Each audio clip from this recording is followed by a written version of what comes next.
शरीरी तुल्यन्निजान्तर्गतं पश्यन्नात्मनि मायया बहिरिवोद्भूतं यथा निद्रया यस्साक्षात् कुरुते प्रबोधसमये स्वात्मानमेवाद्वयं तस्मै श्रीगुरुमूर्तये नमः श्रीदक्षिणामूर्तये। बीजस्यान्तरिवाङ्कुरो जगदिदं प्राङ्निर्विकल्पं पुनः मायाकल्पितदेशकालकलना वैचित्र्यचित्रीकृतं मायावीव विजृम्भयत्यभिमः योगी वयस्वेच्छया तस्मै श्रीगुरुमूर्तये नमः श्रीदक्षिणामूर्तये। तस्मै श्रीगुरुमूर्तये नमः श्रीदक्षिणामूर्तये। ॐ सहनौ भवतु सहनौ भुनक्तु सह वीर्यङ्करवावहै तेजस्विनावधीतमस्तु मा विद्विषावहै। ॐ शान्तिः शान्तिः शान्तिः। सदाशिवसमारम्भां शङ्कराचार्यमध्यमाम् अस्मदाचार्यपर्यन्तां वन्दे गुरुपरम्पराम्। ॐ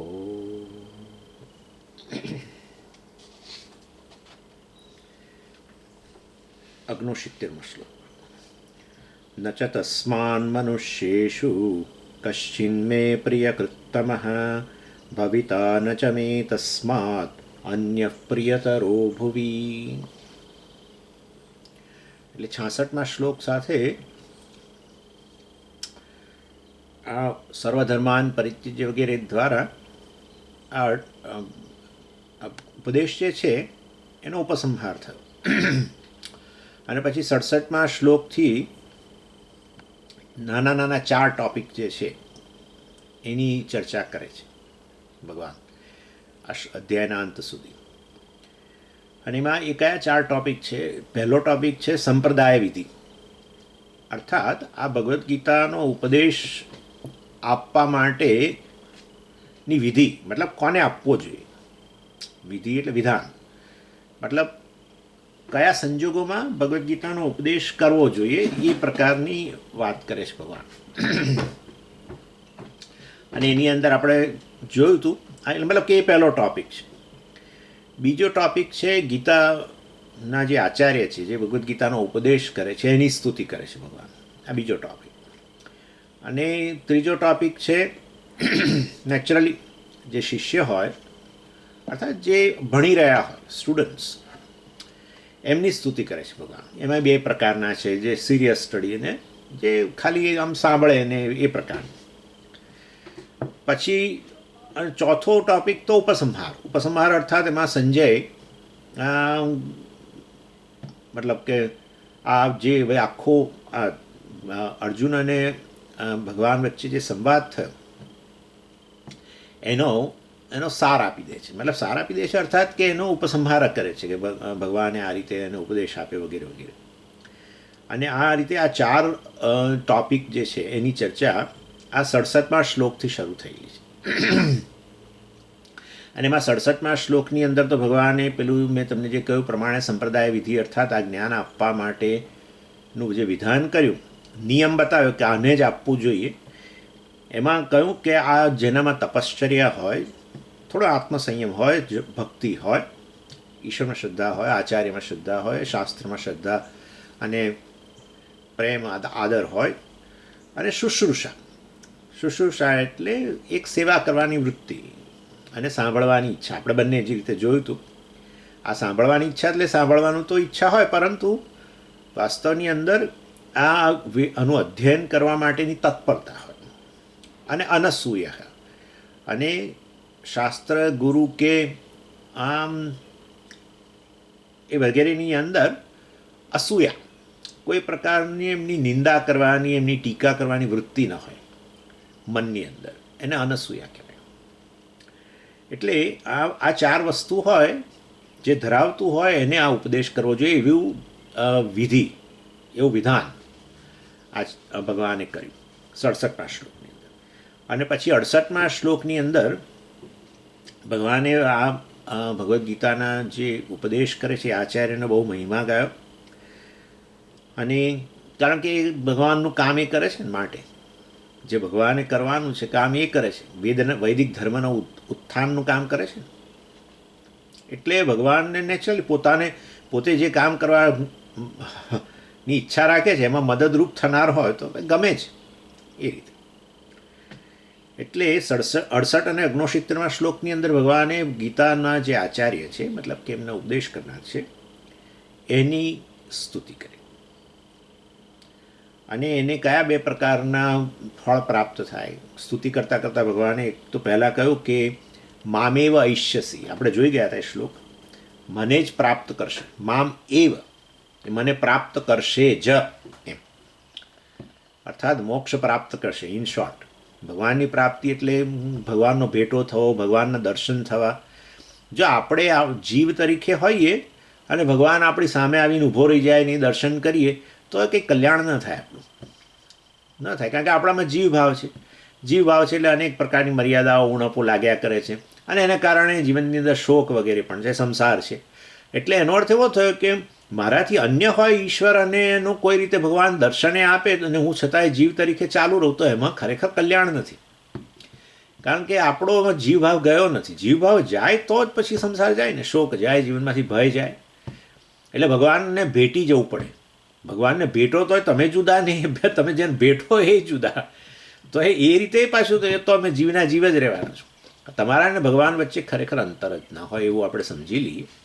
અજ્ઞાનનું અંતર છે, એ વસ્તુ અજ્ઞાન દૂર થઈ જાય એ જ ઈશ્વરની પ્રાપ્તિ છે ખરા અર્થમાં તો. અને તો મોક્ષ, તો પછી જીવનમાં કોઈ ભય શોક વગેરે ના. એટલે આ રીતે વાસ્તવની અંદર એટલે ભગવાને પહેલું ફળ બતાવ્યું આ ગીતાના આચાર્ય માટે કે મોક્ષ પ્રાપ્ત કરશે જ.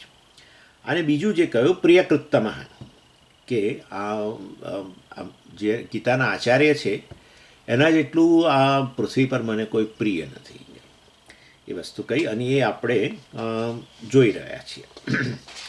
એટલે 69મા શ્લોકની અંદર ભગવાન આ કહી રહ્યા છે કે આ ગીતાના આચાર્ય, 68મા શ્લોક તો આપણે જોઈ ગયા.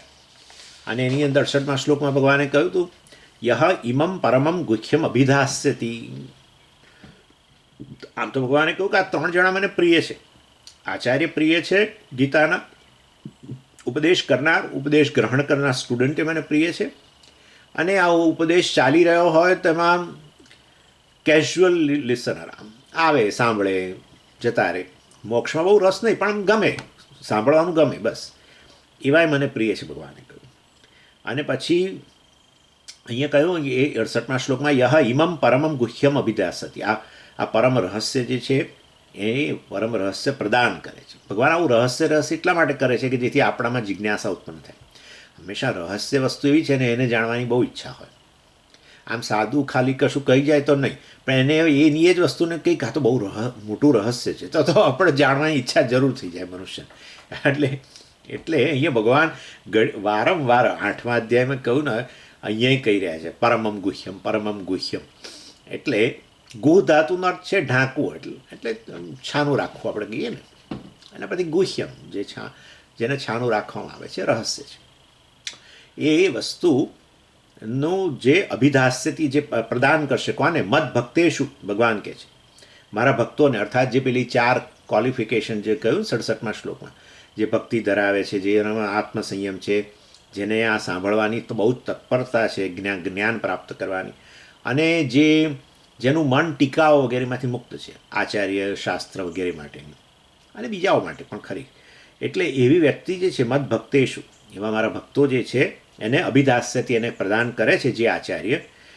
મયી પરામ ભક્તિમ કૃત્વા, એ આચાર્ય પરામ ભક્તિમ કૃત્વા, એ આચાર્ય બહુ પરાભક્તિ કરી રહ્યા છે. એટલે પરાભક્તિ કરી રહ્યા છે એટલે શું?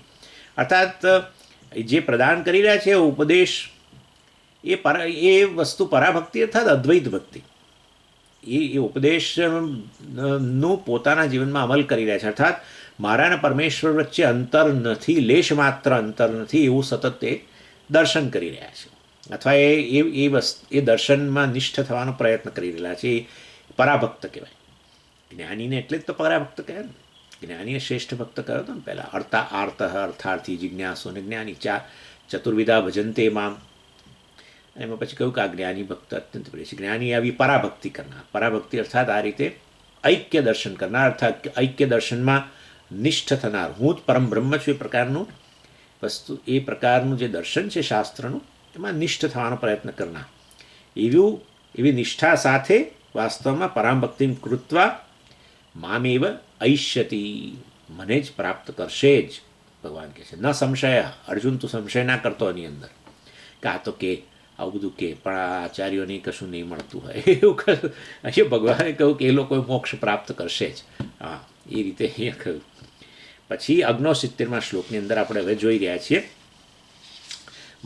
મેં કહ્યું ને એ પ્રમાણે આ ગીતાના આચાર્ય માટે કહેવામાં આવ્યું. અહીંયા ભગવાન કહે છે કે મને સૌથી વધુ પ્રિય છે. મનુષ્યેષુ સહ પ્રિયકૃત્તમ. સહ એટલે આ જે આચાર્ય છે તે જે અન્યને આ જ્ઞાન પ્રદાન કરી રહેલા છે, ભગવદ્ ગીતાનું જ્ઞાન, ગીતાનો ઉપદેશ કરી રહેલા છે, તે એ વાસ્તવમાં મનુષ્યેષુ, એ બધા મનુષ્યો, બધા જ મનુષ્યોની અંદર પ્રિયકૃત્તમ, એ મને સૌથી વધુ પ્રિય છે. પ્રિયકૃત કારણ કે સૌથી વધુ પ્રિય કાર્ય મારું જે છે એ કરી રહ્યા છે. પ્રિયકૃત એટલે પ્રિયમ કરોતી, મને જે સૌથી વધુ પ્રિય છે એ વસ્તુ એ લોકો કરી રહ્યા છે, માટે એ લોકો મને બહુ પ્રિય છે. એટલે અને ભગવાને આપણે તો જાણીએ જ છે આ વસ્તુ કે ઘણું બધું, આમ તો અવતારની અંદર તો કેટલું બધું કર્યું ભગવાને. એક સેકન્ડ બેઠા નહીં હોય એવું તો દેખાય જ છે આમ તો. અથવા એમને પેલા દુષ્ટોએ બેસવા ના દીધા, જે ગણો તે આવ્યા ત્યાંથી જ શરૂ થયું હતું ગરબડ. કંસના કારાગૃહમાં, ત્યાંથી પછી એમને લઈ જવામાં આવે, અને ત્યારે એમને નવાજૂની કરવી પડી યમુનાના જળની માટે. અને ત્યાં પહોંચ્યા પછી, ગોકુળમાં પહોંચ્યા પછી એ તકલીફોનો પાર નહીં. પૂતના હાજર જ થઈ ગઈ તરત જ. એક શકટાસુર ને પેલો ને ફલાણાસુર ને ઢકણાસુર જે હોય બધા. એટલે ક્યારે 11 વર્ષના હતા અને ભગવાનને મથુરા મોકલવાના. લો, કંસ તો તૈયાર જ હતો એ કોળીઓ કરવા માટે ભગવાન. એનીવે, ઇન શોર્ટ કેટલું બધું. અને એ વચ્ચે આ તો બધું અસુરોનો સંહાર, એ સિવાય પાછા બધા ભક્તોનો ઉદ્ધાર કરનાર, પેલી કુબ્જા અને આ અંતે કેટલાનો ઉદ્ધાર ભગવાને પાછા આ બધું તો કરતા જ જાય. પાછું ગોપીઓને પણ બધાના દર્શન આપતા જાય ને એમની સાથે રાસલીલા કરે, આ કરે ને તે કરે. અર્થાત પોતાના ભક્તોને પણ તુષ્ટિ, બીજી બાજુ અસુરોમાં ભય ઉત્પન્ન કરે, એમનો સંહાર કરે, બધું કેટલું કાર્ય કર્યું. પરિત્રાણાય સાધુનામ વિનાશાય ચ દુષ્કૃતામ ધર્મ સંસ્થાપનાર્થાય સંભવામ. એટલે અવતારના બધા ઘણા કાર્યો છે, પણ સૌથી પ્રિય ભગવાનની વસ્તુ હતી ધર્મ સંસ્થાપન, વૈદિક ધર્મની પ્રતિષ્ઠા. આ એક બહુ મોટી વસ્તુ છે આપણા સનાતન ધર્મની અંદર, કે એનો ઉચ્છેદ થતો દેખાય. આમ કે આ ગયો, હવે ગયો, નામ શેષ થઈ જશે. ત્યાં તો કોઈક આવીને વળી પાછું પ્રતિષ્ઠા કરી દે. આ શંકરાચાર્યજીએ શું કર્યું? આ જ કર્યું ને. આપણને કલ્પના પણ ના આવે ને. આ બૌદ્ધોએ કહ્યું ફેંકો વેદોને ફેંકી દો. વેદોમાં તો પશુ હિંસા રહેલી છે ને. આ તો પશુઓની કંઈ હિંસા થતી, પશુઓની હિંસા કરનારનું વિધાન કરનાર વેદને વળી આદર્શનો આપવાનો. અને આમ કરીને જાત જાતની યુક્તિઓ કરીને લોકોના માનસમાંથી વેદ પ્રત્યે તિરસ્કાર જન્માયો. એટલે વૈદિક ધર્મનો ઉચ્છેદ થવાની તૈયારી હતી. શંકરાચાર્યજી આવ્યા ને ગજબનું, એક છેડેથી બીજે છેડે ભારતની અંદર બૌદ્ધોને એવા ખદેડ્યા કે પાછા નામ ના લે. હવે એવું 1200 વર્ષ પહેલાં વિચારો. ને મેં કશું હથિયાર એવું કશું ઉચકવાનું નહીં. ખાલી આ જ વૈદિક ધર્મનું મહત્ત્વ સ્થાપી દીધું. શંકરાચાર્ય, શંકરાચાર્યજીએ જે કાર્ય કર્યું મનુષ્ય ન કરી શકે, આવું માનીએ જ છે કે એ પણ ભગવાનનો અવતાર જ હતા. એટલે અવતારનું મુખ્ય પ્રયોજન આ છે મૂળ તો, વૈદિક ધર્મની પ્રતિષ્ઠા. અને એ વૈદિક ધર્મની પ્રતિષ્ઠા એટલે વૈદિક ધર્મનો ઉપદેશ, અને એમાં એનો અમલ માટે લોકોને કહેવું, તો જ પ્રતિષ્ઠા. ધર્મની પ્રતિષ્ઠા કેવી રીતે થાય? ધર્મનો અમલ થાય તો, બાકી કઈથી પ્રતિષ્ઠા થાય? ધર્મ તો કોઈ સ્વતંત્ર આવી કોઈ વસ્તુ નથી કે ચાલો એનું રક્ષણ કરી દઈએ, ચારે બાજુથી વાડ ઊભી કરતી. ધર્મ તો અહીંયા રહેલો છે ને.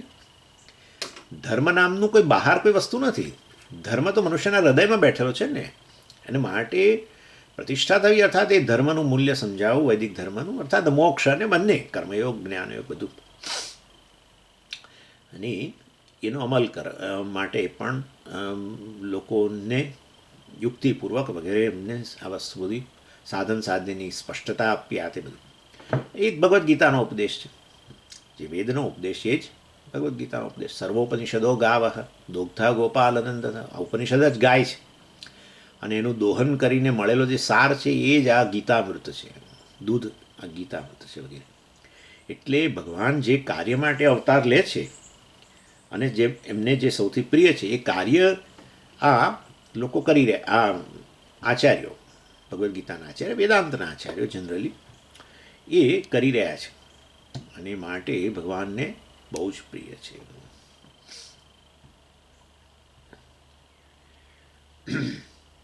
અને અત્યારે પ્રિય છે એવું નહીં, તો આવું હોય અત્યારે બહુ પ્રિય હોય અને પછી અપ્રિય થઈ જાય એવું બને.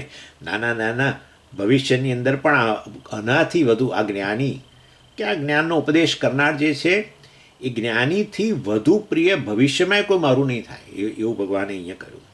પ્રિય તરહ એટલે ભવિષ્યની અન્ય, એનાથી અન્ય પ્રિય તરહ, આ વધુ કોઈ પ્રિય આ ભૂવી આ પૃથ્વી પર ભવિષ્યમાં એનાથી પણ વધુ કોઈ પ્રિય હવે થવાનું નથી.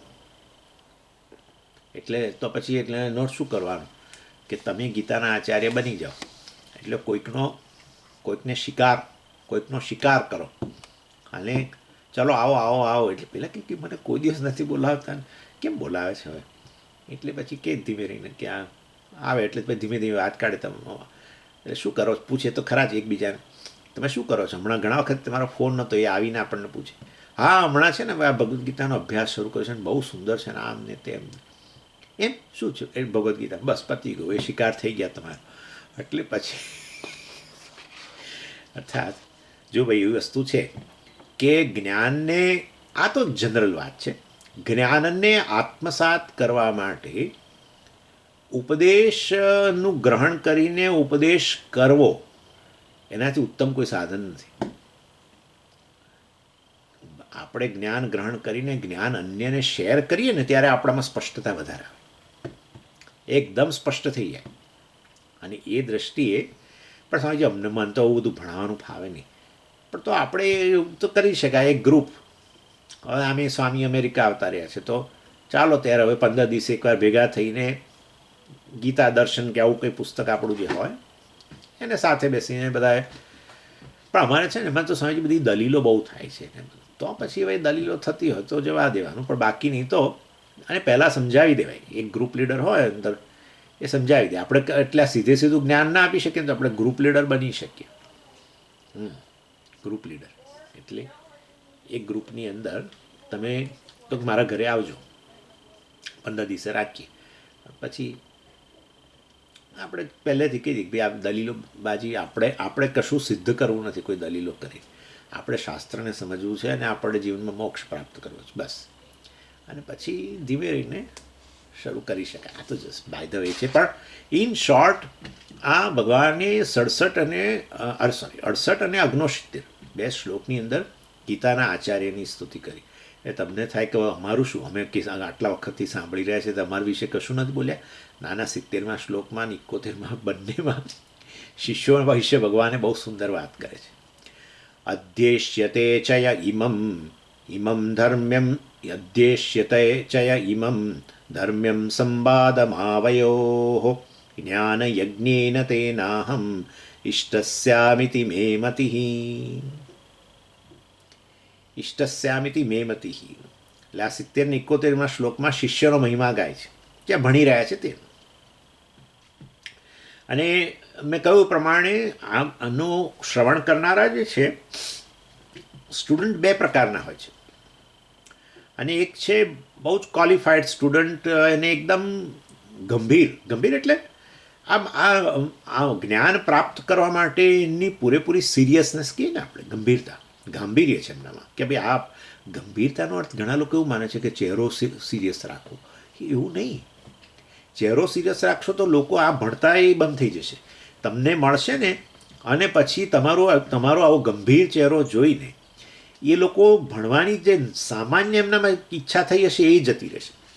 એટલે ગંભીરતા અર્થાત આ વસ્તુ માટેની તત્પરતા. આ તત્પરતા એટલે આપણે નવરા હોઈએ ત્યારે શું કરીએ છીએ? એ નક્કી કરવાનું. આપણને ક્લાસ ભરવાની કેટલી ઈચ્છા છે વગેરે વગેરે. આ તો જસ્ટ એક્ઝામ્પલ આપું છું. તમે બધા તો બહુ સિન્સિયર સ્ટુડન્ટ છો, હું તો જોઉં જ છું, તમે વર્ષોથી ભણો છો બધું. પણ નહીં તો આ એક તફાવત જ આપું છું ખાલી, કે આવે ક્લાસમાં આવે, એના સમયે આવે, એના સમયે જતા રહે, ક્યારેક આવે ક્યારેક ના આવે. એ વસ્તુ નહીં, મતલબ એમાં આપણે કહીએ કે એનામાં એ ગંભીર નથી આ બધું ભણવા માટે. એમ ભણવાની તીવ્ર ઈચ્છા હોય, ક્લાસ શરૂ થાય પહેલાં હાજર થઈ જાય, ક્લાસ પૂરો થાય ત્યાં સુધી રહે, વગેરે વગેરે. આ બધું. અને સાથે સાથે સમય મળે ત્યારે પાછું નોટ્સ જુએ, આ કરે તે કરે. તો આને કહીએ કે આપણે આ ગંભીર વિદ્યાર્થી છે. આ તો હવે ક્લાસ આજે પતે તો પછી કે હવે શુક્રવારે પાછું પુસ્તક ખોલે, અને કદાચ પુસ્તક નાય ખોલે આવીને બેસી જાય હાથ જોડીને સામે ખુરશી. કરે છે ને લોકો, આવું જ કરે છે. શું ચાલે છે એ જ ખબર ના હોય. કંઈક બોલે જ ખરા 7:30 થી 8:30, ચાલવા દો, મજા આવે છે, ચાલો. વચ્ચે વચ્ચે હસતા હોય સ્વામીજીને, એટલે ગમે છે ખરું. આ ગંભીરતાની આ પણ, અને ભગવાનનો મહિમા ગાય છે. ખાલી આવવા માત્રથી એ વ્યક્તિ નસીબદાર તો છે જ, કંઈક પુણ્ય તો છે એના જીવનની અંદર, એટલે એ તો ખરું જાણે. પણ આમે તફાવત પાડ્યો બે જણા વચ્ચેનો, એટલે બંનેની ભગવાન વાત કરવાના છે. 70-71 શ્લોકમાં જો સ્ટુડન્ટની વાત કરતા હોય તો 70 શ્લોકમાં ગંભીર વિદ્યાર્થીની વાત કરે છે ભગવાન, અને 71 શ્લોકની અંદર પછી આવું કેઝ્યુઅલ લિસનર કહીએ ને આપણે, આવે સાંભળે, ગમે બેસે, સમજાય ન સમજાય બેસે ખાલી. એનીવે, પરંતુ અહીંયા કે છે અધ્યેશ્યતે, અધ્યયન કરે છે, જુઓ છે ને. એટલે આ વ્યક્તિ એવો છે, સમજી એના માટે પણ અધિકારીત્વ જોઈએ. તમારી ગંભીરતા, આ વસ્તુને પ્રાપ્ત, આ જ્ઞાન પ્રાપ્ત કરવાની તમારી ગંભીરતા, એ જ તમારું અધિકારીત્વ છે. That's it. કશું આનાથી આગળ વિચારશો નહીં, અને તમારી જાતને હલકી પાડશો નહીં. સ્વામીજી બધી વાતો કરે છે, મારામાં તો આવું બધું કશું છે જ નહીં. ભૂલમાંય ના બોલશો આવું, ભૂલમાંય ના બોલતા, અને ભૂલમાં આવું વિચારતા પણ નહીં. તમારું રોજે રોજની ગંભીરતા જે છે, આ વસ્તુને સમજવાની માટેની ગંભીરતા, ભણવાની ગંભીરતા જે છે, એ જ તમારું અધિકારીત્વ છે. હા, એની પેલો વ્યક્તિ મેં તમને કહ્યું, બીજી જે વ્યક્તિ હમણાં બતાવી, એ એનામાં અધિકારીત્વ નથી, એટલે તો એના કારણે તો એવું બધું કરે છે. પુસ્તક વગર બેસે, ગમે ત્યારે આવે, ગમે ત્યારે જોડાય, વચ્ચે કેટલાય દિવસો ના દેખાય, વળી પાછો દેખાય, અને આ બધું શું ચાલે છે એની એ બહુ ઝાઝી ચિંતા ન કરે, કશું કોઈને પૂછે નહીં, શું વિષય ચાલે છે, આમ તેમ કશું જ નહીં. આવે, બેસે પાછળ, અને પછી જતા રહે. આવે 20 મિનિટ મોડા આવે, 15 મિનિટ મોડા આવે, 20 મિનિટ વહેલા જતા રહે.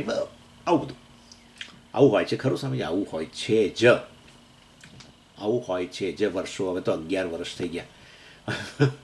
11 વર્ષની અંદર જ્યારે લાઈવ ક્લાસ લેવાતા હતા ત્યારે આવા બધા કેટલાય લોકો આવતા અને જતા મેં જોયેલા છે. ઇવન શિબિર ભરવા માટે આવનારામાં કેટલાક આવા હોય છે. આવે કારણ કે ઋષિકેશ અથવા ફલાણું, તો કે ત્યાં જગ્યા બહુ સરસ છે, એ જગ્યા છે ને બહુ સારી છે, જમવાનું વ્યવસ્થા સારી છે. એ ભણવાનું શું, એ બધી એ પછી વાત કરો. એ જગ્યા કઈ છે, જગ્યા સારી છે કે નહીં. સમજી ત્યાં કેવું કે ફરવા કરવાનું છે કે પછી એમ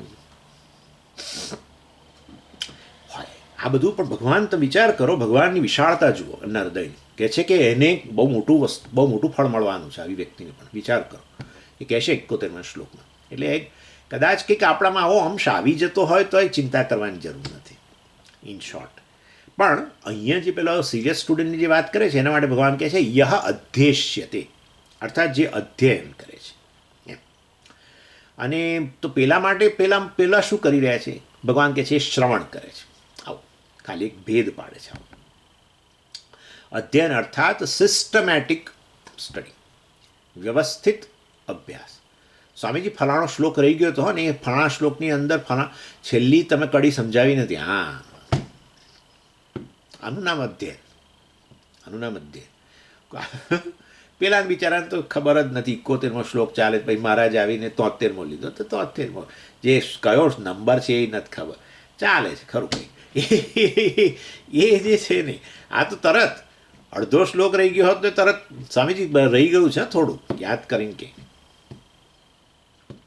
એનીવે, એટલે સિસ્ટમેટિક સિરિયસ સ્ટડી એને અધ્યયન કહેવાય.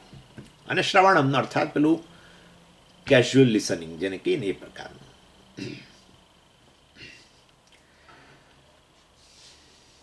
અર્થાત એ વ્યક્તિ પણ સ્વામીજી કેમ તો એ કેમ આવું સાંભળે છે, એને એવી ઈચ્છા છે કે મારા મનમાં કંઈક સારી વૃત્તિઓ ઉત્પન્ન થાય, બસ. હા, આટલું. જે કેઝ્યુઅલ લિસનર હોય છે ને એને આવું હોય છે કે આવું સાંભળીએ ને તો સ્વામીજી મનમાં કંઈક થોડા સારા વિચારો આવે, બસ. આ શ્રવણ કરે છે એટલે આપણું શ્રવણ નહીં. હા, શ્રવણ એટલે આપણો પેલો જે શબ્દ વાપરે છે ને, શ્રવણ એટલે સાંભળે છે, કંઈક સારા વિચાર આવે ને સ્વામીજી એટલે હું તો આવું છું, આવું કહેતા હોય છે. એટલે અધ્યયન અને શ્રવણ. અને ભગવાન કહે છે બંને પ્રકારના જે સ્ટુડન્ટ છે બંને ગ્રેટ છે, બહુ જ મહાન છે, કારણ કે એ લોકોને બહુ મહાન ફળ મળવાનું છે. જુઓ, કર્મફળ દાતા કહે છે. આપણે કોઈ આચાર્ય કહે ને કે તમને સ્વર્ગ મળે આપ ગીતાના અધ્યયન ગીતા શ્રવણ કરવાથી, તો આ તો સ્વામીજી તો કે એમને સ્ટુડન્ટ જોઈએ છે. પરંતુ એટલે અહીંયા પોતે કહી રહ્યા છે, ભગવાન પોતે કર્મફળ દાતા કહી રહ્યા છે. અચ્છા, તો શું પણ ફળ શું મળશે પહેલાં કહી દો. જે અધ્યયન કરશે એને મોક્ષ પ્રાપ્ત થશે, અને જે આવું સાંભળવા કરશે, ગીતાનું શ્રવણ વગેરે કરશે, એને સ્વર્ગ તો મળવાનું જ, એવું ભગવાને ચોખ્ખું કહી દીધું. એટલે આ પણ સ્વામીજી મને નથી લાગતું મને મોક્ષ પ્રાપ્ત થાય. કંઈ નહીં, તો સ્વર્ગ તો મળશે. એટલે ગીતાનું શ્રવણ કરો, બસ. છેવટે સ્વર્ગે મળવાનું છે, એ નક્કી છે. અને સૌથી મોટું ફળ મોક્ષ છે. યહ ઇમમ સંવાદમ અધ્યેષ્યતે. એટલે આ જે સંવાદ, કયો સંવાદ? આવયોહો સંવાદમ. ભગવાન કહે છે આવયોહો, આ આપણા વચ્ચેનો સંવાદ ભગવાન કહે છે. અર્થાત કૃષ્ણ અને અર્જુન વચ્ચેનો આવો જે સંવાદ છે, આપણા વચ્ચેનો જે સંવાદ છે, એ અધ્યેષ્યતે, એનું અધ્યયન કરશે. ભગવદ્ ગીતા બસ આ બેનો સંવાદ જ છે. એટલે ભગવદ્ ગીતાનું અધ્યયન કરશે, અર્થાત આપણા વચ્ચેનો જે સંવાદ જે આ થયો, તે પ્રશ્ન કર્યો અને મેં જે ઉત્તર આપ્યો વગેરે વગેરે, જ્ઞાનયોગને કર્મયોગના સંદર્ભમાં, જ્ઞાનીઓના વર્ણન વગેરે વસ્તુના સંદર્ભમાં, એ જે તે પ્રશ્ન કરીને ઉત્તર રૂપે મેં તને ઉત્તર આપ્યો. અને એના માટે જે ઉત્તર આપ્યો, મતલબ એ રૂપમાં રહેલો આ જે ઉપદેશ છે, એ જે અધ્યયન કરશે, અર્થાત એનું સિસ્ટમેટિક સ્ટડી કરશે. અને પાછો કેવો સંવાદ છે? ધર્મ્યમ. ધર્મ્યમ એટલે શું? જે વેદ પર આધારિત છે. વેદનો જે ઉપદેશ છે એના પર આધારિત આ ભગવદ્ ગીતાનો ઉપદેશ છે. એના માટે ભગવાને શબ્દ વાપર્યો ધર્મ્યમ. જો આ વેદમાં રહેલો જે ટોપિક છે ને, વેદના જે વિષયો, કર્મયોગ અને જ્ઞાનયોગ આપણે જાણીએ છીએ, એને ધર્મ કહેવાય. એટલા માટે કર્મને વાત કરતાં જૈમિની ઋષિએ શરૂઆતની અંદર કર્મ મીમાંસાની વાત કરતાં એમણે ધર્મ શબ્દ વાપર્યો. આમ તો ધર્મના કેટલા બધા અર્થ છે, 108 કે એવા કોણ જાણે કેટલાય અર્થ છે. ધર્મ એટલે જે ધારણ કરે છે, ધર્મનો અર્થ પુણ્ય કરી શકાય, ધર્મનો અર્થ યોગ્ય કર્મ, ધર્મનો અર્થ ફરજ કરી શકાય, ધર્મનો અર્થ એવું કર્મ જેનાથી સંવાદિતતા ઉત્પન્ન થાય, બધું ખરું. પરંતુ ધર્મનો એક અર્થ આ પણ છે કે વેદનો વિષય, વેદમાં જે રહેલું છે એનો ઉપદેશ એને ધર્મ કહેવાય. અને એમાં કર્મયોગ અને જ્ઞાનયોગ બંને આવી ગયું. એટલે અહીંયા ભગવાનનો કહેવાનો આશય એવો છે કે આપણા વચ્ચે જે સંવાદ થયો એમાં મેં જે તને ઉપદેશ આપ્યો એ વાસ્તવમાં વેદનો ઉપદેશ છે. મેં તને કોઈ સ્વતંત્ર મારા બુદ્ધિમાં આવેલી વસ્તુ મેં તને કહેલી નથી. અને તો હવે આપણે જાણીએ જ છીએ, કઠોપનિષદના મંત્રો ભગવાને ઉદ્ધૃત કરીને પણ બતાવ્યું. બેઠા ને બેઠા ભગવાને એ ઉદ્ધૃત પણ કર્યા. આના માટે જ કર્યા. ભગવાને શા માટે એવું કરવું જોઈએ? ખરેખર ભગવાને એવું કરવું જ ના જોઈએ. પોતે ઓથેન્ટિક રીતે કહી શકે એમ છે, પણ છતાંય ભગવાને કહ્યું કે જે હું જે ઉપદેશ આપું છું એ અને વેદમાં જે કહેવામાં આવ્યું છે એ વસ્તુ જુદી નથી. ઇવન ભાઈ 4થા અધ્યાયમાં ભગવાને કહ્યું કે આ જે વાસ્તવની અંદર હું તને જે કહી રહ્યો છું એ તમે સૃષ્ટિના પ્રારંભની અંદર આ વિવસ્વાનને વાત કરેલી ને. એટલે એનો અર્થ એવો, સૃષ્ટિના પ્રારંભમાં તો વેદોની ઉત્પત્તિ થઈ. એટલે વેદોની અંદર ઉપદેશ જે છે, ગીતાનો ઉપદેશ અર્જુનને અપાઈ રહ્યો છે, પણ ભગવાન કહે છે આ જ ઉપદેશ મેં વિવસ્વાનને સૃષ્ટિના પ્રારંભમાં આપેલો. તો પછી હવે વેદમાં જે રહેલો ઉપદેશ છે એ ઉપદેશ અપાયો હતો વિવસ્વાનને. ભગવદ્ ગીતાનો ઉદય અહીંયા મહાભારતમાં થયો. એટલે આ રીતે ભગવાને ઘણી રીતે બતાવ્યું કે પોતે જે ઉપદેશ આપે છે એ કોઈ પોતાના બુદ્ધિની કોઈ ઉપજ નથી.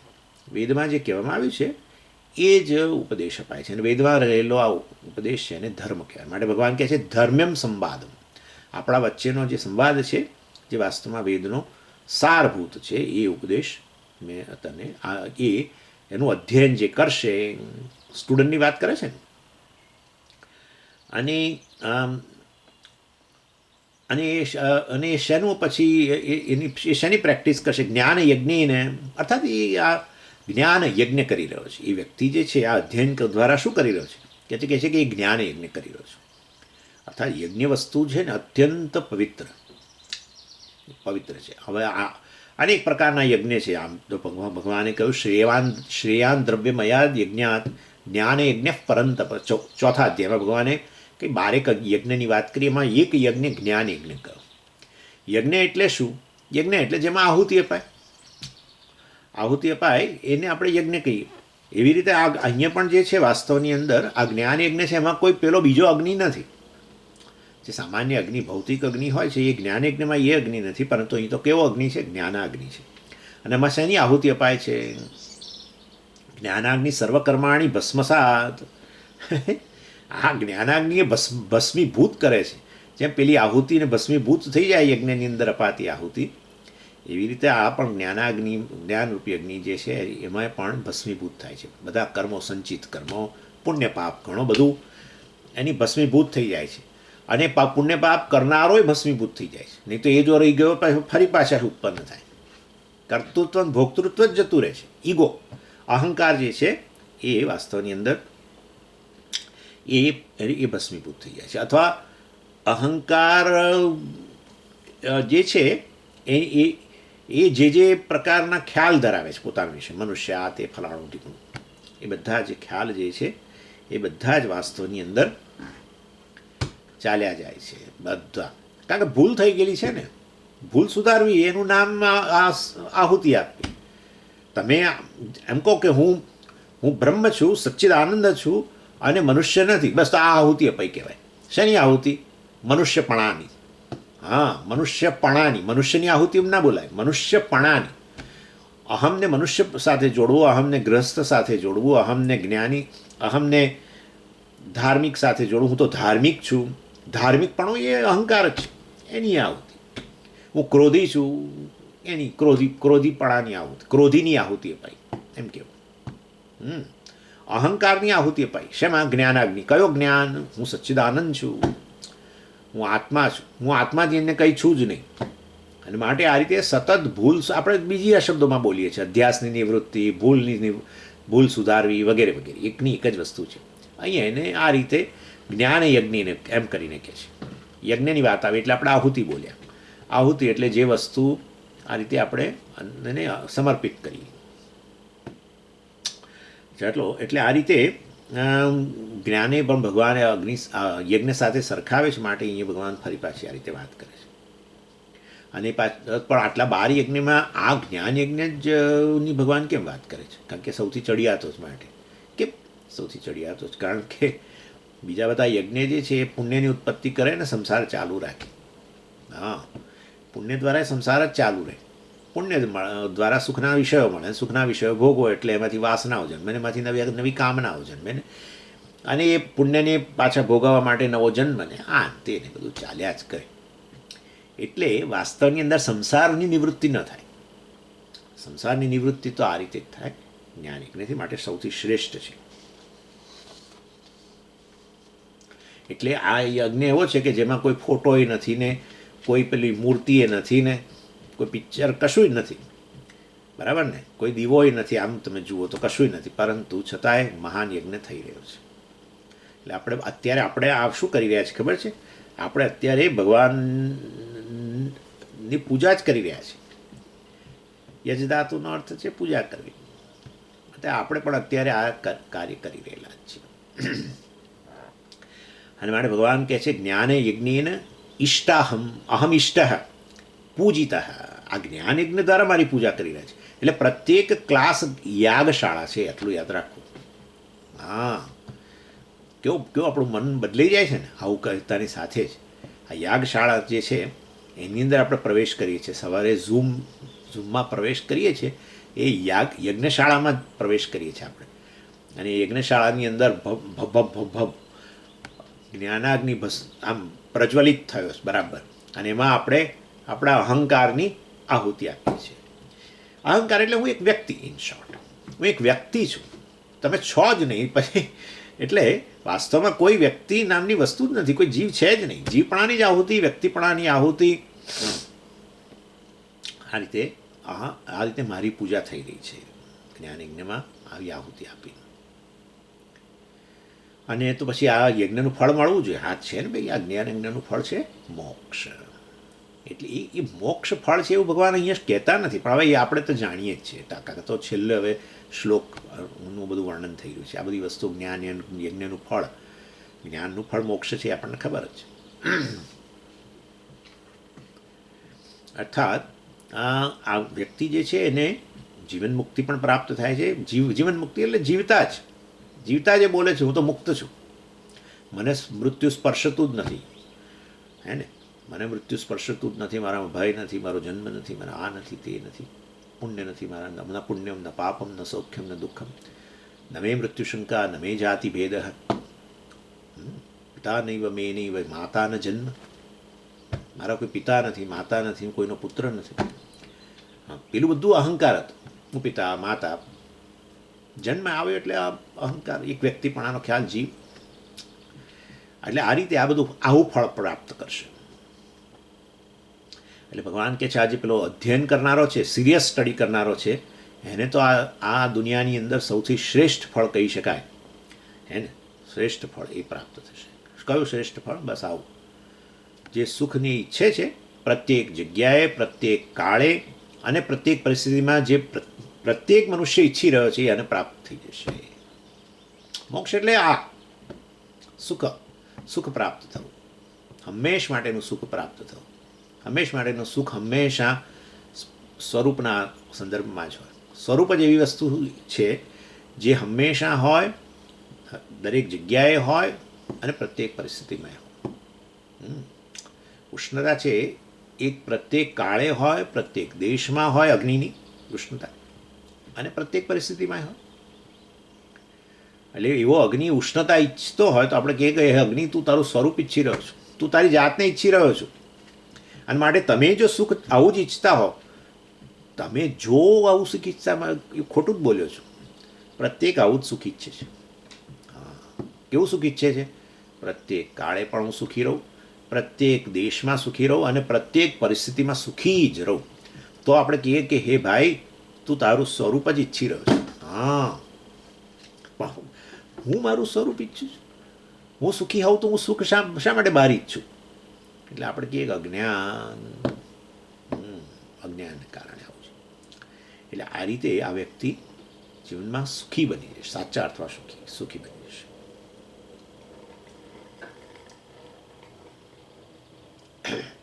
અને હવે ભગવાન હવેના શ્લોકની અંદર, 71મા શ્લોકની અંદર, આજે પેલા જે અધિકારી નથી અને આવો સિરિયસ નથી સ્ટડી વગેરે માટે, એની ભગવાન વાત કરે છે.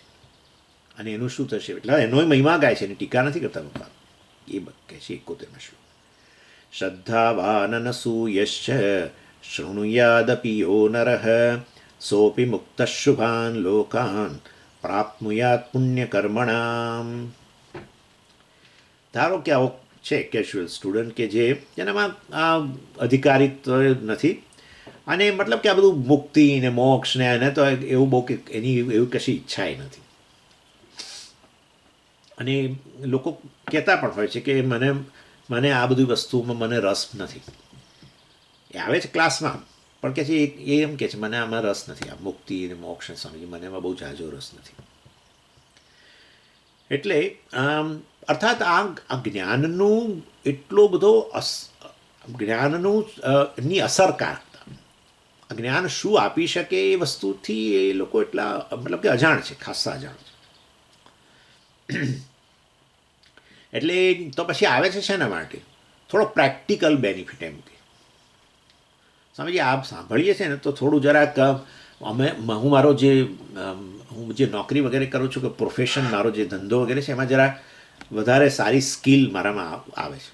આમે યોગ કર્મ શું કૌશલમ તો એમાં જ કહે છે યોગ કર્મસુ, કર્મની અંદર કુશળતા જે એને યોગ કહેવાય એ તમારું ભગવદ્ ગીતા શીખવે છે. હું તો કર્મ કરનારો માણસ છું, મને આ બધું મોક્ષને વગેરે મને કંઈ ગમતું નથી બહુ. એટલે પરંતુ એની અંદર વાસ્તવની અંદર એના માટે અને સ્વામીજી આ સાંભળીએ છીએ ને પછી ભલે પછી આખું અઠવાડિયું ક્લાસ ના હોય પણ તો થોડુંક અમને માનસિક તાણમાંથી તો મુક્તિ મળે છે. બ્લડ પ્રેશર જે છે રોજની 2 દવા લેતો તો હવે આ 5 વર્ષથી તમારાને સાંભળું છું એટલે હવે 1 ગોળી પર આવ્યો છું, નહીં તો દિવસમાં 2 વાર લેવી પડતી હતી. માનસિક તાણ પહેલાં બહુ રહેતી હતી, હવે ઓછી થઈ ગઈ છે થોડી. હવે થોડીક નિરાંત આવી છે જીવનની અંદર એમ કે. એટલે કોઈ પણ કારણસર અને તમે સ્વામીજી આવું છે ખરું, બધા સેમિનાર જે થાય છે ભગવદ્ ગીતા અને મેનેજમેન્ટ એ આના પ્રકારના છે. એમાં આ બધી મુક્તિની ચર્ચા અને આવું બધું તો કોણ બેસે, તો કોઈ આવે જ નહીં, કોઈ આવે નહીં. પરંતુ આપણે જે કંઈ જીવનમાં કાર્ય કરી રહ્યા હોઈએ એની અંદર આપણને જરાક આ બધી સંઘર્ષ ઓછો થાય, તાણ ઓછી થાય, એમાં મદદરૂપ થાય છે.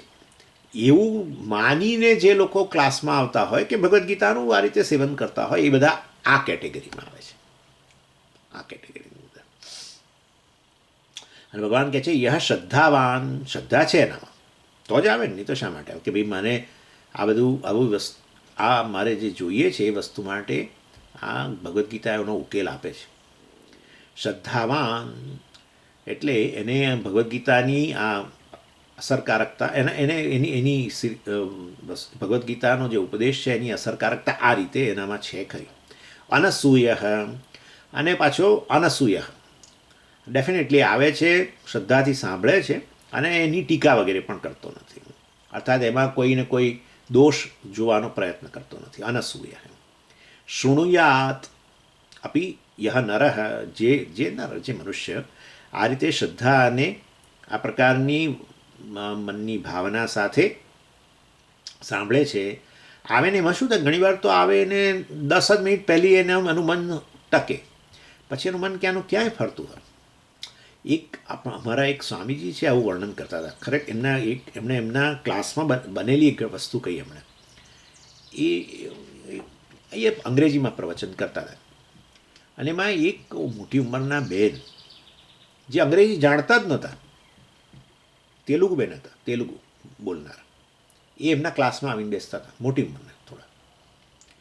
અને ભગવદ્ ગીતાની જ વાત કરતા હતા અને એમણે આખા 18 અધ્યાય લીધા. સ્વામીજી કેટલા બધા વર્ષો ચાલ્યું છે કે છે કે આ મોટી ઉંમરના બેન આવીને બેસતા હતા અને એમણે એકવાર ક્લાસ પતી ગયા પછી આવેલા પાસે અને સ્વામીજી નમસ્કાર કરીને તેલુગુમાં જ બોલવાનું શરૂ કર્યું. અને પછી સ્વામીજી તો પછી કોઈકને પૂછ્યું કે શું કહી રહ્યા છે, એટલે કહ્યું કે હું આ સાંભળું છું પણ મને અંગ્રેજી આવડતું નથી વગેરે વગેરે બધું કહ્યું એમણે. તો રોજ એટલે મતલબ કે આ જ્યારે ક્લાસ થતો અઠવાડિયામાં મને લાગે 1 કે 2 ક્લાસ લેતા હતા, આવીને બેસે અને એમાં એમનું ચિત્ત તો રહે જ કેવી રીતે, કારણ કે સમજી જ નથી શકતા. તો એટલે એકવાર શું થયું, એ એક પેલી સેફટી પિન લઈને આવ્યા. ક્લાસ પત્યો ને એટલે સ્વામીજી પાસે સેફટી પિન લઈને આવ્યા એટલે અને સ્વામીજીને કહે છે કે તમે ક્લાસ દરમિયાન એ સ્વામીજી મારી જેમ આવું વસ્ત્ર નથી પહેરતા, પેલો આમ ખેસ નાખે છે ને ઘણા એવું ખેસ, એટલે ઘડીએ ક્લાસની અંદર આમ કરતા હશે, જરા આમ સરખું કરતા હોય ને સ્વામીજી. એટલે એ બેનને થયું કે હું આવું કર્યા કરે છે એના કરતાં જો એ અહીંયા પેલી સેફટી પિન ભરવી દે તો સારું. એટલે ઘરેથી સેફટી પિન એક બીજા ક્લાસમાં આવે ને ત્યારે લઈને આવે.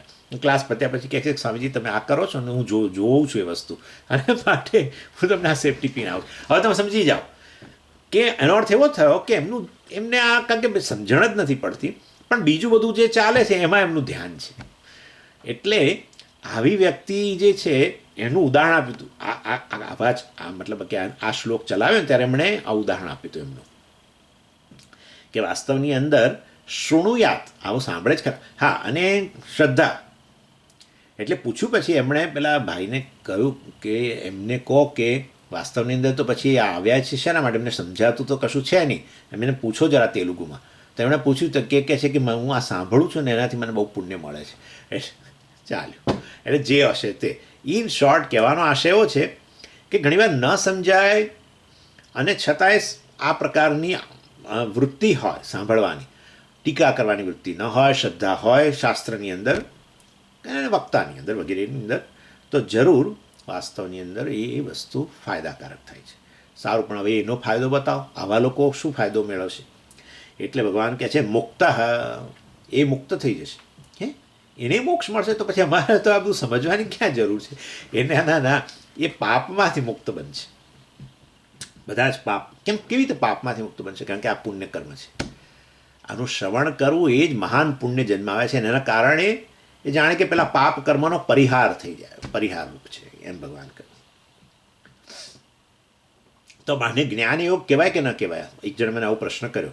આવી વ્યક્તિ જે શ્રવણ કરે છે, આ તો જાણે એને અંગ્રેજી જ નથી આવડતું, પણ અંગ્રેજી આવડતું હોય અને શ્રવણ કરતી હોય, પણ એને મુક્તિ વગેરેમાં રસ ન હોય, અને ખાલી આવીને બેસતા હોય, થોડીક વાર જ એનું ચિત્ત ટકતું હોય, અને એને ખાલી સાંભળવું જ ગમતું હોય, શ્રદ્ધા હોય, તો એ વ્યક્તિના માટે આ ક્લાસ એ જ્ઞાનયોગ કહેવાય કે કર્મયોગ કહેવાય? કર્મયોગ કહેવાય, કેવળ કર્મયોગ. જ્ઞાનયોગ તો ત્યારે જ કહેવાય કે ખરેખર તમે આ આત્મજ્ઞાન જ મોક્ષનું સાધન છે એવી સ્પષ્ટતા સાથે તમે શ્રવણ કરો તો. અને માટે એ તો પહેલાં આપણે જે જોઈ ગયા સિરિયસ સ્ટુડન્ટ પહેલાં, એ લોકો માટે જ્ઞાનયોગ, આ વ્યક્તિ માટે કર્મયોગ, અને મહાન પુણ્ય ઉત્પન્ન થાય છે એ ભગવાને અહીંયા કહ્યું. અર્થાત પાપની એના જીવનમાંથી પાપાદ મુક્ત એમ ગણવાનું. મુક્ત એટલે અહીંયા પાપમાંથી મુક્ત થાય છે. અને બીજું શું થશે? શુભાન લોકાન પ્રાપ્તનું યાત, શુભલોક જે છે, નવો જન્મ, એમનું પ્રારબ્ધ પૂરું થશે તો એમને ચડિયાતો, શુભ એટલે અહીંયા ચડિયાતો લોક જે છે એ પ્રાપ્તનું યાત, એમને પ્રાપ્ત થશે. ચડિયાતો લોક એમને પ્રાપ્ત. અને ચડિયાતો લોક એટલે આપણે ગણી જ લેવાનું. ચડિયાતો લોક, અનાથી ચડિયાતો લોક, સ્વર્ગલોક વગેરે એની અહીંયા પ્રાપ્તિ થશે. આમ તો છે ને મોક્ષ માટે ઘણીવાર સ્વર્ગલોક શબ્દ વાપરે છે. તમે જાણો છો મુંડકોપનિષદની અંદર મોક્ષ માટે સ્વર્ગે લોકે પ્રતિષ્ઠતી, એટલે આ જ્ઞાન જે પ્રાપ્ત કરશે એ સ્વર્ગલોકમાં પ્રતિષ્ઠિત થશે. એટલે આપણને એમ કે ખરેખર સ્વર્ગલોક જશે, ત્યાં સ્વર્ગનો અર્થ જુદો છે. પરંતુ અહીંયા તો આવી વ્યક્તિ ખરેખર જો જ્ઞાન ગ્રહણ ન કરી શકતી હોય તો પછી એને સ્વર્ગલોક સાચા અર્થમાં જે સ્વર્ગનું વર્ણન કરવામાં આવે છે એવો સ્વર્ગલોક એને પ્રાપ્ત થશે, એવું અહીં ગણવું જોઈએ. કારણ કે અજ્ઞાન છે માટે વાસ્તવની અંદર એ બીજો મોક્ષ વગેરે તો પ્રાપ્ત નહીં કરી શકે. આ રીતે 70 અને 71 શ્લોકમાં આ જે એના સ્ટુડન્ટ છે એની સ્તુતિ કરવામાં આવી. પહેલાં આચાર્યની સ્તુતિ કરી 68 અને 69માં, અને 70 ને 71ની અંદર આ શિષ્યની સ્તુતિ કરી. હવે આ ભગવાનને કંઈક ઇંતેજારી છે કે અર્જુન જે છે એ વાસ્તવની અંદર એ કઈ કેટેગરીમાં આવે છે. એટલે અર્થાત અને આપણને ઇંતજારી છે કે આપણે અર્જુનને કઈ કેટેગરીમાં ગણીએ છીએ. કારણ કે હવે અર્જુન તો ભગવાનને એક જ સ્ટુડન્ટ છે. અમે બધા થોડાક નસીબદાર તો છીએ કે થોડા ઘણા સ્ટુડન્ટ છે, બાકી હા તો એક જ સ્ટુડન્ટ છે અને 18 અધ્યાય ભણાયા છે. અને જો એ હવે અર્જુને આવો કેઝ્યુઅલ કે આવો હોય ખાલી સાંભળનારો, કારણ કે ચલો કે છે હવે આ અહીંયા જે સમ્રાંગણની અંદર બીજું કશું નથી અને મહારાજ બોલી રહ્યા છે કંઈક સાંભળીએ, એવો પ્રકારનો હોય તો ખરેખર ભગવાન જેટલું કોઈ કમ નસીબ કોઈ નથી. પરંતુ આ ભગવાન અર્જુનને જ જાણે કે પૂછે છે કે તું કઈ કેટેગરીમાં છો આ બેમાંથી. એટલે એને પછી અર્જુન જે ઉત્તર આપશે ને એના પરથી આપણે એની કેટેગરી નક્કી થઈ જશે. જુઓ 72માં શ્લોકમાં શું કહે છે ભગવાન? કચ્ચિદેતચ્છ્રુતં પાર્થ ત્વયૈકાગ્રેણ ચેતસા કચ્ચિદજ્ઞાન સંમોહ પ્રનષ્ટસ્તે ધનંજય. હે અર્જુન, હે પાર્થ, ત્યાં મેં જે તને 18 અધ્યાયની અંદર આ જે કહ્યું આટલું બધું, એ વાસ્તવની અંદર તે બધી વસ્તુઓ બહુ સિરિયસલી સિન્સિયરલી સાંભળી કે નથી સાંભળી, તે ગ્રહણ કરી કે ન કરી. એકાગ્રેણ ચેતસા શ્રુતમ કચ્ચિત, એકાગ્રેણ ચેતસા શ્રુતમ કચ્ચિત, એટલે તે તારા દ્વારા આ વસ્તુ એકાગ્ર ચિત્તથી આ બધાનું ગ્રહણ થયું કે પછી પેલા કેઝ્યુઅલ લિસનરની જેમ આમ પેલા શું કહે આપણે શું કહે છે પેલા આમથી આમ પેલું માથું ફરતા કરતું, ઘડીકમાં પાછું સામે જાય, આચાર્યની સામે જાય, ઘડીકમાં પાછું આમ ફરે, આચાર્યની સામે જોઈ રહ્યો હોય છતાં આચાર્યને જોતોય નથી ને સાંભળતો નથી, એનું મન ક્યાંક બીજે હોય, આવું હોય. ઘણીવાર આપણી સામે આમ ટીકીને જોઈ રહ્યા એટલે આપણને એમ થાય કે કેટલા સિન્સિયર સ્ટુડન્ટ છે, પરંતુ એમની આંખ પરથી જ ખબર પડી જાય કે એ ખરેખર અહીંયા છે જ નહીં, એ ભાઈ બીજી જગ્યાએ છે. એટલે એ વાસ્તવમાં કચ્ચિદ એતત, આ બધું એતત, આ જે તને ઉપદેશ કર્યો એ એકાગ્રેણ ચેતસા શ્રુતમ બા, તે એકાગ્ર ચિત્તથી સાંભળ્યું છે કે નથી સાંભળ્યું? અને એકાગ્રેણ કચ્ચિદ અજ્ઞાન સંમોહ પ્રનષ્ટ, અને જો તે એ રીતે સાંભળ્યું જ હશે તો પછી જરૂર અજ્ઞાનનો નાશ થશે, જ્ઞાન પ્રાપ્તિ થશે. અજ્ઞાન સંમોહ પ્રનષ્ટ કચ્ચિત, એટલે મેં તને જે આ જ્ઞાન પ્રદાન કર્યું અને જો એકાગ્ર ચિત્તથી સાંભળ્યું હશે તો તારામાં જે મોહ ઉત્પન્ન થયો હતો, પહેલા અધ્યાયમાં જે કહ્યું ને મોહ ઉત્પન્ન થયેલો, એ મોહ જે વાસ્તવમાં અજ્ઞાનનું જ કારણ છે, અજ્ઞાન જ એનું કારણ છે, એ વાસ્તવની અંદર, અને એમાંથી બધો છે સંઘર્ષ અર્જુનના મનમાં જન્મ્યો અને શોક જન્મ્યો ને એ બધું. એટલે જો તે એકાગ્ર ચિત્તથી સાંભળ્યો હશે, આ બીજા અધ્યાયથી શરૂ કરેલો મારો ઉપદેશ અત્યાર સુધી અપાયો એ ઉપદેશ તે એકાગ્ર ચિત્તથી સાંભળ્યો હશે તો જરૂર તારો એ મોહ નાશ પામ્યો હશે. એમ કરીને ભગવાન એને પૂછે નાશ પામ્યો છે કે નહીં? નાશ નથી પામ્યો તો પછી તે ખાલી તું આમ તેમ જોયા કરતો, ભીષ્મ શું કરે છે, પેલા શું કરે છે, વળી પાછું વચ્ચે મને જ સાંભળતો હતો એમ કરીને. એટલે એ ભગવાન એને જ પૂછી રહ્યા છે કે તું કઈ કેટેગરીનો સ્ટુડન્ટ છો. એનીવે, હે ધનંજય, હે અર્જુના, એ અહીંયા કહે છે. એટલે વાસ્તવની અંદર આવી રીતે જ્યારે અર્જુનને પૂછવામાં આવ્યું, એટલે અમે એવું છે ને એક વસ્તુ આપણે એમાં સમજી લેવાની કે ભગવાનને ખરેખર ગીતાના આચાર્ય તરીકે ભગવાનને સ્ટુડન્ટમાં કેવો રસ હોય એ વસ્તુ આપણે જાણવાની જરૂર છે. ભગવાને તો એને પૂછ્યું કે ભાઈ આ તારામાં મોહ નાશ પામ્યો કે નથી નાશ પામ્યો, એમ કરીને એને એ ઉત્તમ અધિકારી છે કે પેલા કે અધમ અધિકારી છે, મધ્યમ અધિકારી છે, એ પ્રકારે સમજી શકીએ. પરંતુ આચાર્યના પક્ષે શું હોવું જોઈએ, આચાર્યને શું અપેક્ષા, આચાર્યએ શું અપેક્ષા રાખવી જોઈએ? આચાર્ય શું અપેક્ષા રાખે તો તમે સમજી શકો છો. આચાર્ય કોઈ પણ સ્ટુડન્ટ સ્વર્ગ પ્રાપ્ત કરે, સ્વર્ગલોકમાં જાય એવી કોઈ અપેક્ષા રાખે છે, કારણ કે એમાં તો સંસારની નિવૃત્તિ છે જ નહીં. ખરેખર તો મનુષ્ય જીવનની સાર્થકતા મોક્ષમાં છે, મોક્ષ એનું સ્વરૂપ છે ને, બ્રહ્મ પરમાત્મા એનું સ્વરૂપ જ છે, મુક્તિ એનું સ્વરૂપ જ છે, અને માટે એ વસ્તુ જ એ પ્રાપ્ત કરે એવી એની અપેક્ષા હોય છે. માટે કોઈ પણ ટીચર જે હોય ને એ આ રીતે મોક્ષ, મતલબ કે શિષ્ય મોક્ષ પ્રાપ્ત કરે, સ્ટુડન્ટ મોક્ષ પ્રાપ્ત કરે એવી જ અપેક્ષા રાખે. એટલે અહીંયા અને એ દ્વારા આમ તો આચાર્યની કસોટી થઈ ગઈ, આમ તો એવું જ કહેવાય. આચાર્યથી સ્વામી તમે મારી કસોટી બોલ કરો છો, તમારી કસોટી શું? જો અમે જ્ઞાન પ્રાપ્ત ન કરી શકીએ તો મતલબ કે તમારા ભણાવવામાં કંઈક ખામી હોવી તો જોઈએ, નહીં તો આવું થાય નહીં. આવું એ થઈ શકે, આવું અર્થઘટન થઈ શકે, જરૂર થઈ શકે. પરંતુ ઇન શોર્ટ કહેવાનો આશય બંને પક્ષે, શિષ્યએ પણ આ મોક્ષ પ્રાપ્તિની જ અપેક્ષા રાખીને એકાગ્ર ચિત્તથી આ શ્રવણ વગેરે કરવું જોઈએ, સિરિયસલી આ સ્ટડી કરવું જોઈએ, અને આચાર્યએ પણ આ જ અપેક્ષા રાખવી જોઈએ કે શિષ્ય આ જ ફળ મેળવે, બીજું નહીં, પેલું સ્વર્ગ વગેરે નહીં. આ સાંભળે અને સ્વર્ગ મેળવે એવું નહીં. એટલે ભગવાન આવું પૂછીને એવું બતાવી રહ્યા છે કે અજ્ઞાનનો માંથી ઉત્પન્ન થયેલો મોહ જો નાશ પામ્યો હોય તો ખરેખર તું હવે મોક્ષની દિશામાં પ્રગતિ કરી રહ્યો છું, એમ ભગવાનની અપેક્ષા આવી છે. અને માટે ભગવાન એને પૂછી રહ્યા છે કે તું ખરેખર આ મોહ તારામાંથી ગયો કે નથી ગયો. અને હવે અર્જુનને જવાબ આપવાનો છે, અને ભગવાન બહુ આતુરતાથી એની રાહ જોઈ રહ્યા છે, અને આપણે એની આતુરતાથી રાહ જોઈ રહ્યા છીએ. અને અર્જુન કહે છે, શું કહે છે જુઓ, નષ્ટો મોહ સ્મૃતિર્લબ્ધા તત્પ્રસાદાન મયાચ્યુત સ્થિતોસ્મિ ગત સંદેહ કરિષ્યે વચનમ તવ. આ વસ્તુ આપણે ઘણીવાર એમને મેં પાઠ કરતા હોય છે ને, નષ્ટો મોહ, બધા આચાર્યો આ ઉદ્ધૃત કરતા હોય છે. એટલે આચાર્યને પોતાની સફળતા ક્યારે લાગે કે પ્રત્યેક સ્ટુડન્ટ આવું બોલે.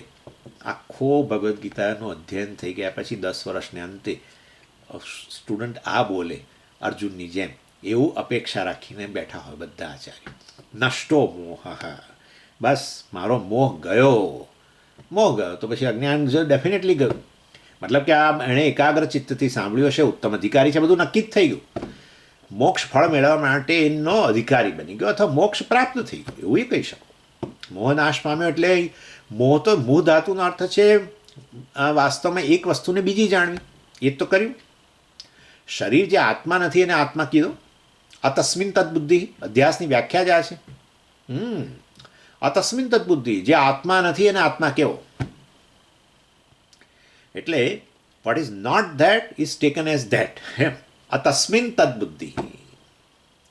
શરીરમાં આત્મબુદ્ધિ કર્યા કરવી, પણ શરીરમાં આત્મબુદ્ધિ કરવાથી શરીર આત્મા બની ગયો, બને જ નહીં ને. શરીર આત્મા બને એમ જ નથી. આત્મા આત્મા જ છે, ચૈતન્ય છે, શરીર તો જડ છે. એટલે અને એ તો મિથ્યા છે પાછું. સાચું હોય તો એ ઠીક, ચાલો આમાંથી આમાં કશું મિથ્યા વસ્તુ છે, કેવળ દેખાવ જ છે, આત્માનો જ દેખાવ છે, પણ એને જ સાચું માની લીધો. આત્માની સત્યતા શરીરમાં પ્રતિષ્ઠિત કરીને શરીરને જ આત્મા કે કરે છે. આવી ભૂલ કેવળ અહીંયા છે. ખરેખર શરીર આત્મા બન્યો જ નથી, નહીં તો મોક્ષ જ ન મળે. હા, મુક્તિ મળે જ નહીં. શાસ્ત્ર કહે છે કે તું મુક્ત છું, તું ચૈતન્ય છું, તું બ્રહ્મ છું. જ્યારે હું કહી રહ્યો છું કે હું શરીર છું, ત્યારે જ કહે છે આપણને કે તું મુક્ત છું, તું ચૈતન્ય છું, તું અશરીરી છું. અશરીરમ ભાવ સંતમ ન પ્રિયા પ્રિયો અપહતિ, પ્રિયા પ્રિય ન સ્પૃશત. અશરીરમ ભાવ સંતમ, તું અશરીરી જ છું. શરીર ખરેખર શરીર શરીર છે ને તું તું છું. મતલબ આ પ્રકારનો આત્મા અનાત્માનો ભેદ જેને સ્પષ્ટ થઈ ગયેલો છે. એટલે અનાત્માને આત્મા કહેવું એનું નામ મોહ. એક જે વસ્તુ જે નથી, જેનું સ્વરૂપ નથી, અને એ વસ્તુ કેવી. અને એ શેના કારણે ઉત્પન્ન થયો? આત્મજ્ઞાનને કારણે. આત્મજ્ઞાનમાંથી જ તો આ મોહ ઉત્પન્ન થાય. અને માટે નષ્ટો મોહ. આચાર્ય ખુશાલ થઈ જાય આવું જો પ્રત્યેક સ્ટુડન્ટ કહેવા માંડે 10-12 વર્ષને અંતે કે મારો તો મોહ નાશ પામ્યો છે, તો ભગવાન ખુશાલ થઈ જાય. ભગવાન જે રાહ જોઈને બેઠા હતા એવો જ ઉત્તર આપી રહ્યો છે. માય ડિલ્યુઝન ઇઝ ગોન, નષ્ટો મોહ. આ રીતે અને સ્મૃતિર્લબ્ધા વગેરે. વાસ્તવની અંદર સ્મૃતિર્લબ્ધા એટલે મેં આ સ્મૃતિનો અર્થ અહીંયા જ્ઞાન આપણે ગણવાનું, કારણ કે જ્ઞાન એની સ્મૃતિમાં છે ને. અત્યારે ભગવાન તો આપી દીધું તો જ બોલાય ને. એટલે સ્મૃતિલબ્ધા એટલે મેં આ જ્ઞાન આપે જે ઉપદેશ કર્યો એ મેં મયા પ્રાપ્ત, મારા મેં પ્રાપ્ત કર્યું. કોના કેવી રીતે પ્રાપ્ત કર્યું? તત્પ્રસાદાત. તત્પ્રસાદાત આપના અનુગ્રહને કારણે. જુઓ, ઈશ્વરના અનુગ્રહ વગર આ જ્ઞાન પ્રાપ્ત ન થાય. ઈશ્વરના અનુગ્રહ એટલે શું સ્વામીજી? પણ આપણા મનની અંદર જ્ઞાન પ્રાપ્ત કરવા માટેની, જ્ઞાનને આત્મસાત કરવાની, નિષ્ઠ થવાની એમાં અનુકૂળતા આવવી, એનું નામ ઈશ્વર પ્રસાદ. That's it.